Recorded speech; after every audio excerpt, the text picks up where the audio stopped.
اختتام آقا علیہ السلام نے حضرت علی سے کہا، علی تم بوجھے نبوت نہیں اٹھا سکتے،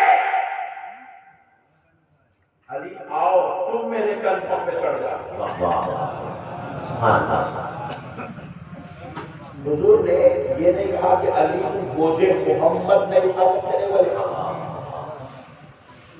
بوجھے نبوت بول بتایا کہ اب یہ نبوت والی ذات ہے، اور حضرت علی کو اپنے کندھوں پہ چڑھا کر بتوں کو چھڑوایا۔ حکمت یہ تھی، اے لوگوں دیکھ لو کہ اب محمد کے کندھوں پہ علی کھڑا ہے، نبوت کے کندھوں پر ولایت کھڑی ہوئی ہے۔ اب بت پرستی سے بچانے کا کام نبیوں سے لیا جاتا تھا، اب یہی کام صبح قیامت تک میرے خاندان میں پیدا ہونے والے ولیوں سے لیا جائے گا، میری امت میں پیدا ہونے والے اولیاء سے لیا جائے گا۔ حضرت علی کے ذریعے سے بتوں کو چھڑوایا گیا، حکمت تھی رسول اللہ۔ حالانکہ ایسا بھی ہو سکتا تھا صحابہ موجود تھے، کسی ایک صحابی کو بلا کر کہتے تھے تم ٹھہر جاؤ، دوسرے صحابی کو کہتے تم ان کے کندھے پھڑے چھوڑے توڑ دو، ہو جاتا تھا، ہو سکتا تھا۔ لیکن رسول اللہ دنیا کو بتانا چاہتے تھے کہ اب بت پرستی سے بچانے کا کام صبح قیامت تک ولیوں سے لیا جائے گا۔ کس سے لیا جائے گا؟ اسی لیے آج جو ہمارا دین زندہ ہے، اسلام زندہ ہے، یہ اللہ کی قسم، یہ اولیاء اللہ کے نعرہ تکبیر، نعرہ رسالت، اور سے امام الاولیاء۔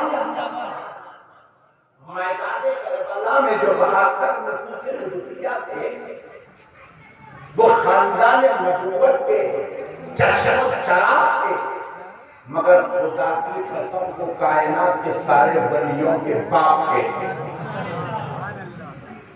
سردار تھے، امام تھے۔ اللہ نے کربلا میں دین بچانے کا کام اپنے محبوبوں سے لیا،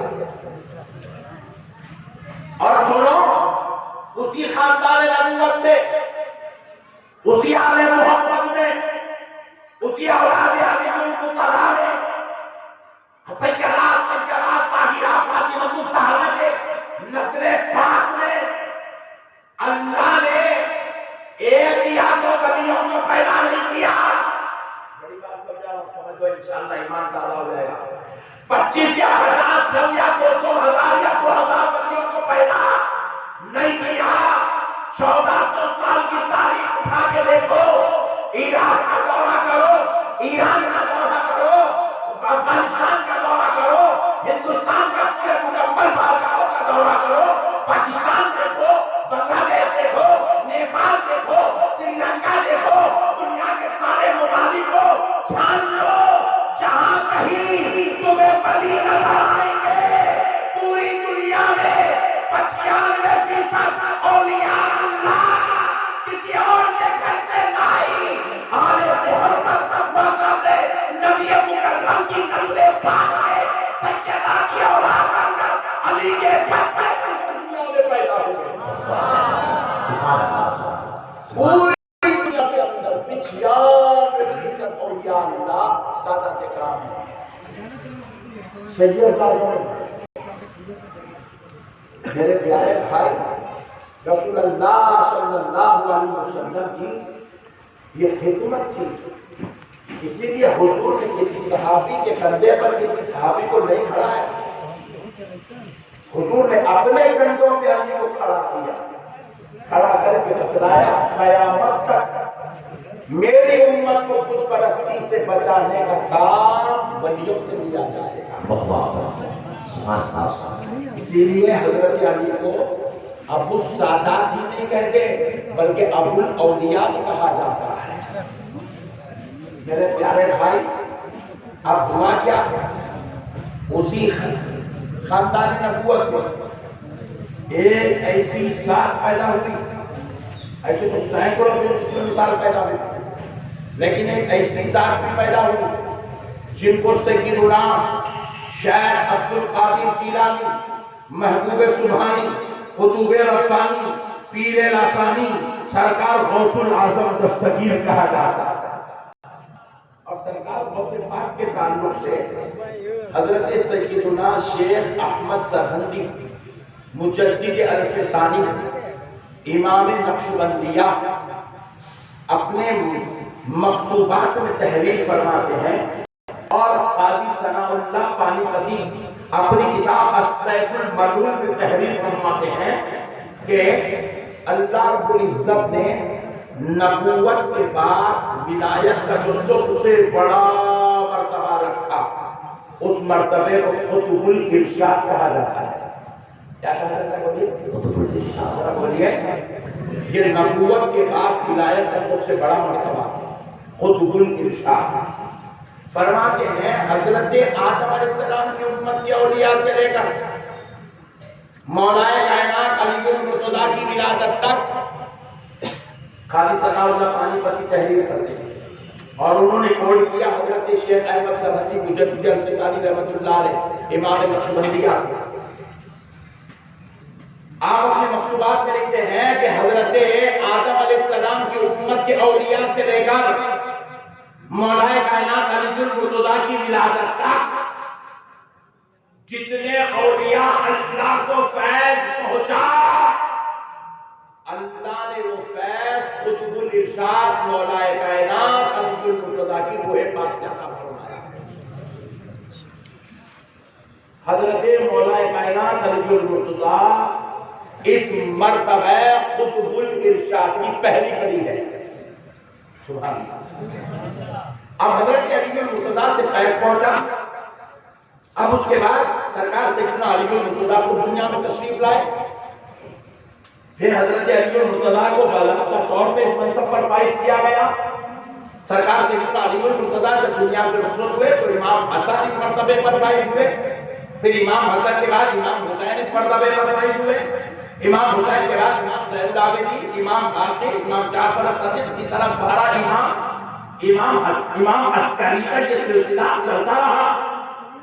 پھر جب امام عسکری دنیا سے رخصت ہوئے تو بغداد کی دھرتی پر حضرت سیدنا شیخ عبد القادر جیلانی، محبوب سبحانی، قطب ربانی، پیر لاسانی، سرکار غوث الاعظم دستگیر کی ولادت ہوئی تو فرماتے ہیں آپ کی ولادت کی پہلی سانس کے ساتھ اللہ نے سرکار غوث اعظم کو اس مرتبہ قطب الارشاد پر فائز فرما دیا۔ اب یہ قطب الارشاد کا کام کیا ہوتا ہے؟ فرماتے ہیں اللہ تعالیٰ کے محبوبوں میں، ولیوں میں، صالحین میں، اولیاء میں، صلحاء میں، متقیوں میں، پرہیزگاروں میں اللہ جب کوئی نعمتیں دینا چاہتا ہے تو براہ راست ہر صالح، ہر ولی، ہر متقی، ہر پرہیزگار کو نہیں دیتا، بلکہ اللہ وہ سارے انعام و فضائل قطب الارشاد پہ اتارتا ہے، اور دربار قطب الارشاد سے سارے اولیاء اللہ کو نعمتیں تقسیم ہوتی ہے۔ اللہ اکبر۔ خاصی نعمت بنایا جاتا ہے قطب الارشاد، اور قاضی ثناء اللہ پانی پتی سرکار شیخ احمد سرہندی سے نقل کرتے ہیں، حضرت مجدد الف ثانی فرماتے ہیں کہ اللہ رب العزت نے حضرت غوث اعظم کو جب اس منصب پر فائز کیا، ہر ایک کے مثال کے بعد یہ منصب منتقل ہوا، لیکن سرکار غوث اعظم اس دنیا سے رخصت فرمائے، لیکن اللہ نے سرکار غوث اعظم سے یہ منصب نہیں لیا، یہاں تک کہ قیامت کے قریب امام مہدی آئے تھے، اس وقت تک یہ منصب قطب الارشاد حضرت غوث اعظم اور یہ سرکار غوث الاعظم ہی کا دربار ہے جہاں سے کائنات کے سارے اولیاء اللہ کو نعمتیں تقسیم کی جاتی ہیں، نعمتیں تقسیم کی جاتی ہیں سارے اولیاء اللہ۔ غوث پاک کے زمانے سے لے کے آج تک اور آج سے لے کے قیامت امام مہدی آتے ہیں، یہ نعمت اس سارے بندوں کو دربار رسول سے کھائی جائے. اب دیکھو پیارے دوستو، سرکار مجدد عرصے ثانی آگے تحریر فرماتے ہیں اللہ نے اس منصب قطب الارشاد میں مجھ کو غوث اعظم کا نائب بنا دیا. خود فرماتے ہیں سرکار مجدد عرصے ثانی، اللہ نے مجھے غوث اعظم کا نائب بنا دیا.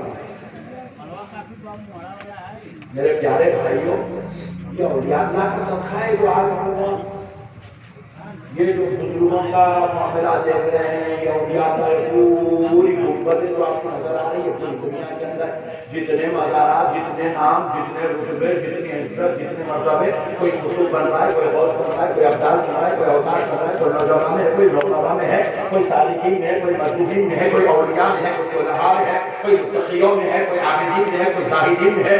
خدا کی قسم ان سب کو نعمت سرکار غوث اعظم سے نصیب ہوتی ہے. اور پھر اسی خاندان نبوت سے اللہ نے ایک اور ایسے سکوت کو دنیا میں پیدا کیا، ان کو دربار نبی میں بلایا، بلا کر رسول اللہ کے خصوصی فیض و کرم سے مالا مال کیا، دعائیں ملی، نعمتیں ملی، انعام ملا، فضل ملا، کرم ملا.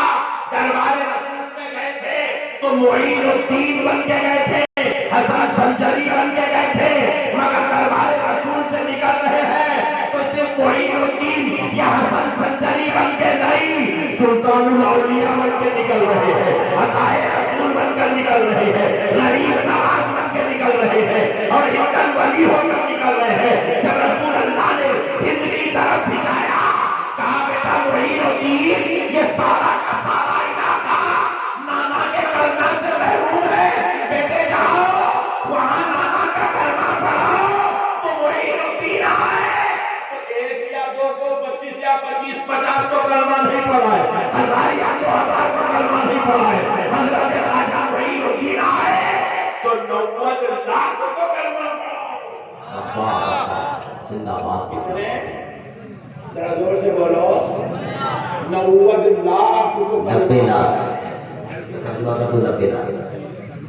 پیارے دوستو، مسئلہ کو سمجھو. یہ ہم اولیاء اور ہم، کیونکہ میں یہ عنوان اولیاء اللہ ان سے امام الاولیاء ہے، اس لیے میں آپ کو بتا دینا چاہتا ہوں ہم لوگ یہ جتنے سید زادے ہیں یہ نبی کے دور کے مسلمان، یہ جتنے فاروقی ہیں، صدیقی ہے، عثمانی ہے، علوی ہے، سادات پاک ہے، یہ سب نبی کے دور کے مسلمان ہیں.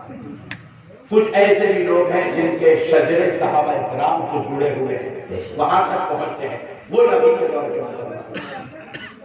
ہم لوگ نبی کے دور کے مسلمان ہیں. ہمارے باپ دادا نبی کو دیکھ کے کلمہ نہیں پڑھے. یہ جتنے شیخ ہیں، تشریح کر دیتا ہوں سمجھنے کے لیے، یہ جتنے پاشا ہیں، یہ جتنوں کے نام کے ساتھ الدین لگا ہوا ہے یا محمد لگا ہوا ہے یا خان یا پٹھان لگا ہوا ہے، یہ نبی کے دور کے مسلمان نہیں ہے. یہ نبی کے دور کے مسلمان نہیں ہے. ہمارے باپ داداؤں نے نبی کو دیکھ کے کلمہ نہیں پڑھا، ہمارے باپ داداؤں نے اولیاء اللہ سے مل کے کلمہ پڑھا. اللہ کے در کے مسلمان ہیں، ہم خانقاہی مسلمان. اب بعد میں آ کے آپ تھوڑے تکبیرات سیکھ گئے، تھوڑا حدیث سیکھ گئے، اب تھوڑا اچھے لوگوں میں بیٹھ گئے، میں ولی کو نہیں مانتا، تو اس میں ولی کا کچھ بھی نہیں جاتا. آپ کا ایمان غلط ہوگا. آپ کو ولی کو ماننا ہی ماننا ہے. یہ خدا کا بنایا ہوا نظام ہے، یہ اللہ کی قدرت ہے. اللہ نے دین چلانے کے لیے زلزلوں یا طوفان سے کام نہیں لیا، اللہ نے دین کو آگے بڑھانے کے لیے غوث اعظم سے کام لیا ہے. اللہ نے دین کو آگے بڑھانے کے لیے غریب نواز سے کام لیا ہے. اللہ نے دین کو آگے بڑھانے کے لیے خواجہ بہاؤالدین نقشبندی عصمت سے کام لیا ہے، اللہ نے دین کو آگے بڑھانے کے لیے شہاب الدین عمر سہروردی سے کام لیا ہے، اللہ نے دین کو آگے بڑھانے کے لیے حضرت مجدد عرش ثانی سے کام لیا۔ ارے وہ اکبر دین الہی بنا چکا تھا۔ سنو، دین الہی کو کس نے ختم کیا؟ وہ اکبر جس کے پاس 10 لاکھ کی فوج تھی۔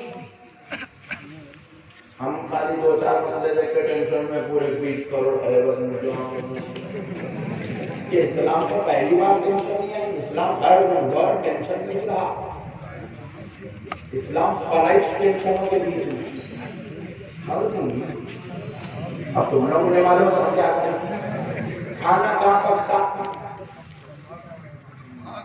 ایک سمجھدار نکلا کھانا کہاں پکتا؟ پتا کریے اس کا گھر حیدرآباد ہوگا۔ کھانا کہاں پکتا؟ آگ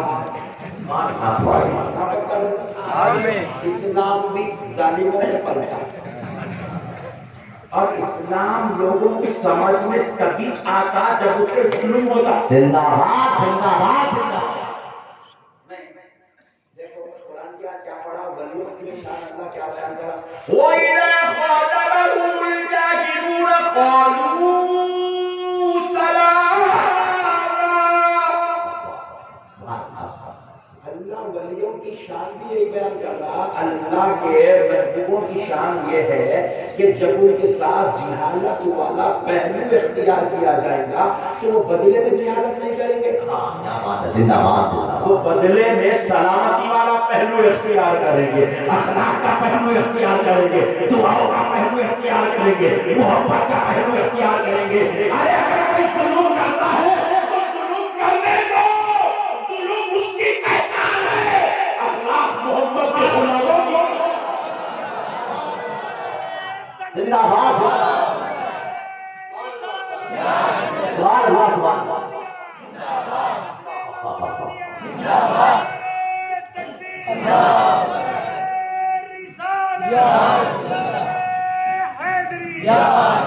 ہندوستان کے 30 کروڑ مسلمانوں میں سے 1 کروڑ بھی وہابی نہیں بننا چاہیے۔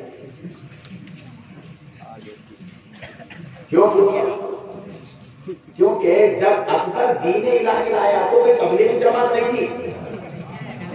زندہ باد، زندہ باد۔ اب پورے نامہ بولوں گا تو بیچاروں کی نیند خراب ہوتا ہے۔ اکبر جب دین الہی لے کر آیا تھا تو کوئی جماعت کا ملا نہیں کھڑا ہوا تھا۔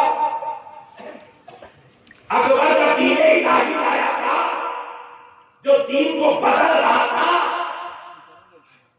ہندوستان کی دھرتی سے اسلام کا سب سے بڑا یلغار کلمہ پڑھنے والوں کی طرف سے ہو رہا تھا، اسلام کو مٹانے کی منظم سازش ہو رہی تھی، تو اس وقت اکبر کی 10 لاکھ کی فوج کا سامنا کرنے کے لیے کوئی 40 دن نکلنے والوں کی اولاد نہیں آئی، ان کے باپ دادا نہیں آئے، کسی مدرسے کا ملا نہیں آیا، کوئی فارغ نہیں آیا، اور اکبر کے دربار میں کھڑے رہنے والا میرے مصطفیٰ کا فیضان لے کر غوث اعظم کا نائب بن کر حضرت عمر بن خطاب کھڑا ہو گیا۔ اور اس قاطع اقدس کا نام مجدد، ان کا شیخ احمد سرہندی مجدد